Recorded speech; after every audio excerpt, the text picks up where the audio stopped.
What's going on, y'all? Chuck Nutface here. Gonna take a quick look at this knife on the table right here. This is the Axial Shift OTF, or out the front automatic knife. So, I'm gonna clean a little stuff off the blade right there real quick. What we're looking at here is a relatively new, within the last 18 or so months, offering from a relatively new company, as far as I know, Axial Gear, Axial Knives. This is the Shift. It is an out the front knife. They are an American company, everything's made in the USA, based in the USA, which is always a good thing to see.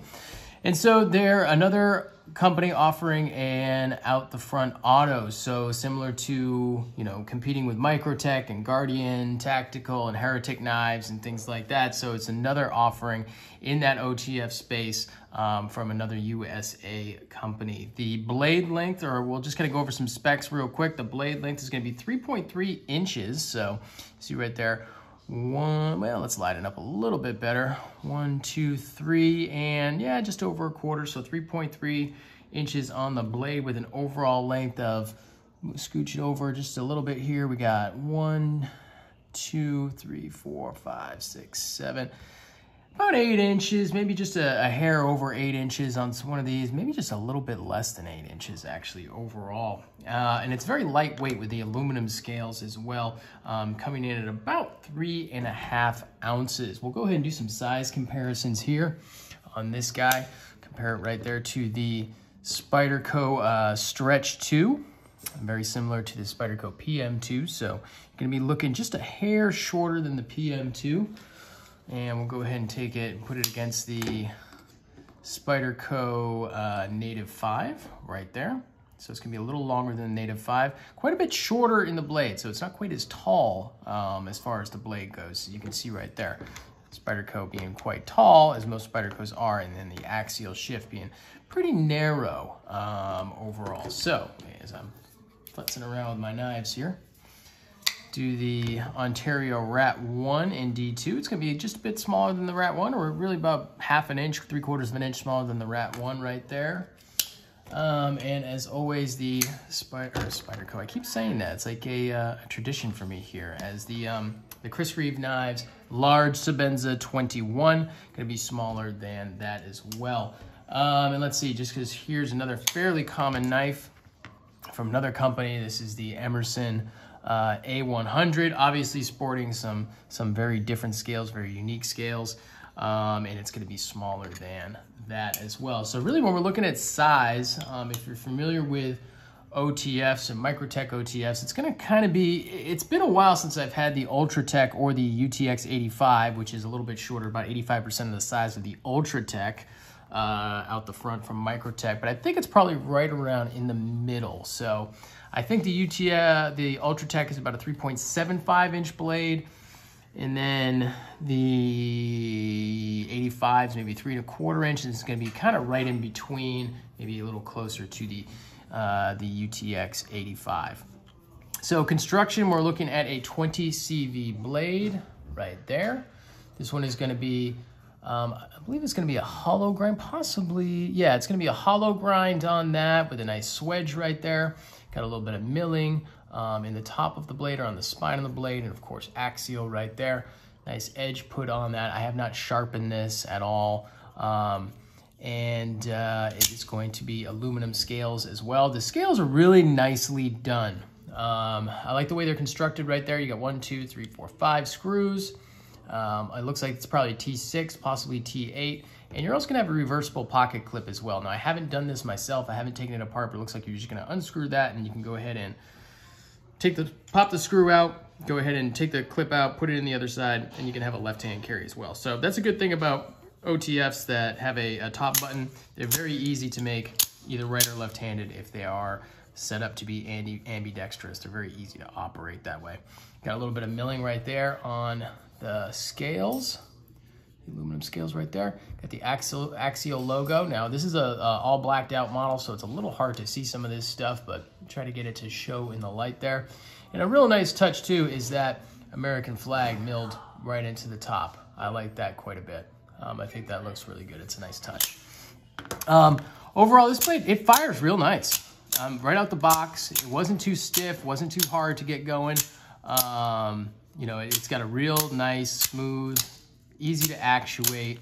You know, these types of knives, you can really just kind of play with them for a long time and annoy whoever you're, you know, if you're going to be playing with your knife while you're on the couch or something like that, you can annoy your wife with this pretty easily, just kind of doing this and like that. You know, knives like this, they fire hard. They've got internal springs and everything else. There isn't any sort of spring sing or anything like that that I've noticed. I mean, that's one of those things where, you know, that's possible once, you know, the grease kind of dries out on it. But they usually have a light coating of white lithium grease on those springs on the inside.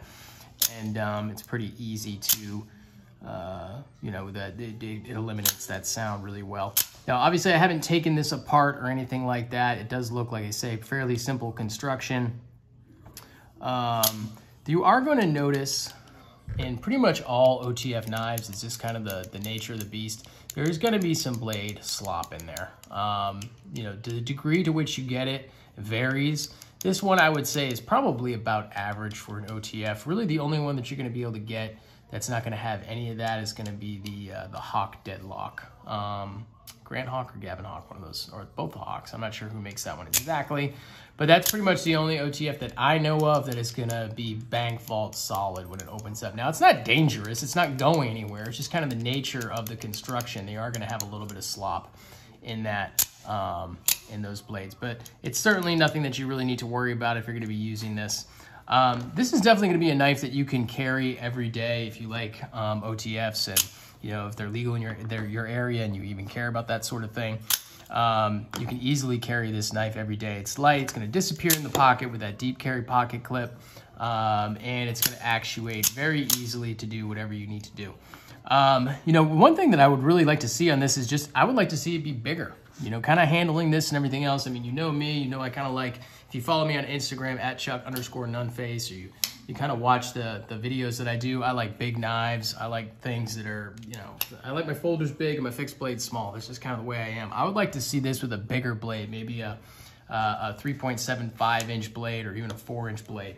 What this really makes me want to do is check out the Guardian Tactical. I think it's the, I can't remember the actual, it's like the 040, whatever it's called, whatever model number or model name it is from Guardian Tactical. I really want to try one of those because I've had Microtechs, I've had, you know, the Combat Truodon was one of my favorite OTFs. I no longer have any Microtechs, I've just kind of sold them. It's just one of those things where I was really into them for a while and then I kind of just got out of the whole OTF thing. I would just really like to see a bigger, beefier version of this knife, the Axial Shift. You know, to kind of come out. You know, I think this company's doing some really great things, being all USA made. I believe they're in Arizona. Don't quote me on that. Chime in on the comments if you know for sure. I didn't do 100% of my homework on this. This knife did come from Steel Capital. He's a new seller, a new retailer. He's on Instagram. I'll go ahead and link his website and his Instagram on the bottom. And go check him out. He's like I say, he's a new dealer. He's doing some cool things, working with some cool companies. Pretty sure he's going to be all USA made stuff all the time. James, what do you think? He's get a thumbs up? You like this one? My son, he gives it a thumbs up. So I guess he gets a thumbs up for sure. All right, well, that's going to be it for me today. If you haven't done so already, go ahead and click that subscribe button. Oh, okay, we're going to do another size comparison. All right, thanks, buddy. Guess he wants me to line them all up. Okay. We'll go ahead and we'll put all the knives that I've got out here. We'll go ahead and put them all back up. What do you say, James? One more? Is there another one right there? Hand me that one too. All right, the bull one. Yeah, that's a Cape Buffalo. All right. Well, there we go. Those are all the knives that I used in the video today, but the focus was on this one right here. Go check out Steel Capital. I'll go ahead and, like I say, yes, link in the description. That's absolutely right. I'm going to put that link in the description. Thanks, buddy. I appreciate it. I got help today. You know, good help is hard to find, and I got good help today, so I appreciate that. Subscribe if you haven't done so already. Go ahead and click that button right there in the corner. Follow me on Instagram at Chuck_Nunface, and that'll be it for me today. Peace out, y'all. James, you want to send them out? And have a great day. Have a great sleep. Have a great day. Have a great sleep. All right, that's perfect. It's a little later in the evening, and we're getting him ready for bed right now. So thanks a lot, y'all, for checking it out. Peace.